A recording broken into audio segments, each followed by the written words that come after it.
Hi, and welcome back to the beginner's A to Z of radio control planes. In this video, we will cover F is for flight box, giving you an insight into the essentials you should take with you when you fly your plane.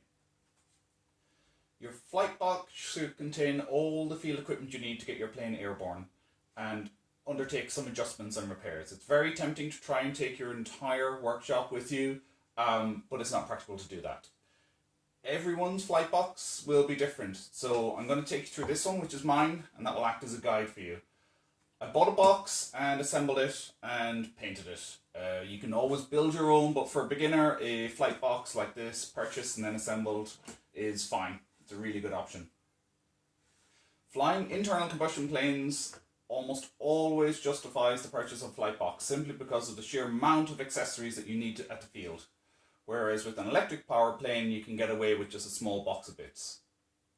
So I'm going to step you through all the items that I have inside my flight box. So, up top, I keep some general hand tools, including screwdrivers. What else have I got here?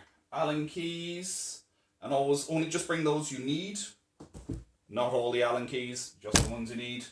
What else have I got? I've got some needle nose pliers. I have a spanner, an adjustable spanner. I've got 2 sticks which I plant into the ground, and that stops the plane from moving when I'm starting it. I've got my sunglasses as well. Now, because I like to fly glow engines, I also have the following. So I've got a glow clip, and this is used to heat the glow plug.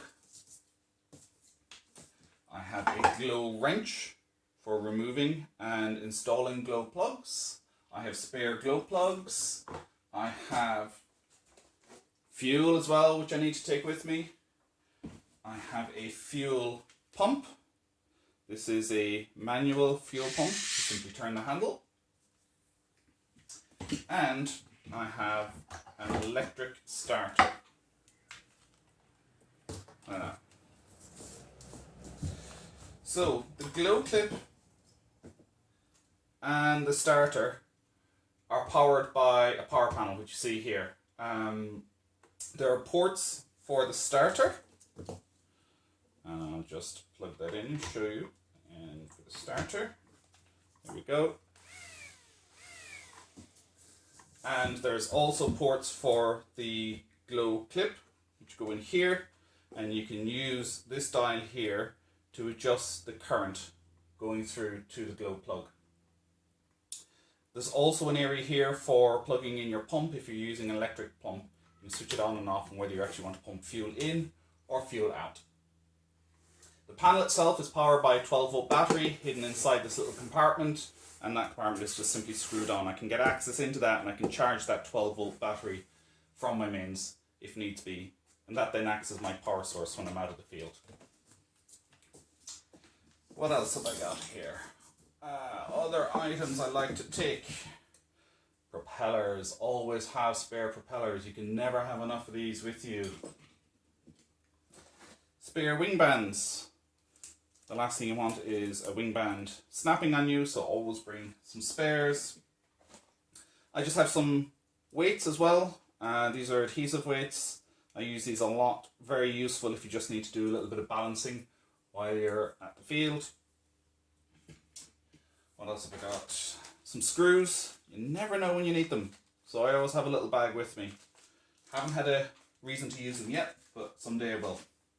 And also some foam. Always handy if things start rattling around inside your plane just as you're about to prep it for takeoff, so useful to have a little piece of that as well. So there is a space at the opposite end of the flight box for carrying my fuel canister, but having twice arrived at the field with everything except the transmitter, I now use this space to carry my transmitter, and that just simply clips on, off and on like that. Now I'll never find myself at the field without my transmitter. If you fly electric, you'll probably have things such as spare batteries. Let's see what else you'll have. A battery checker, and I've got cables to connect the battery checker and charger into the 12-volt battery here, so I can charge my batteries also while at the field. That's mainly it. I mean, like I said, everyone's going to be different, and it depends on what plane you're flying and what tools you're going to need, but always select your tools for whatever plane it is you're flying. So that's a short list of the field equipment essentials. As ever, you should only take with you what you need and nothing else. It's sometimes better to get back to your workshop and do a fix properly than to try and work at the airstrip. Thank you very much for watching, and stay tuned for the next in the series. Cheerio!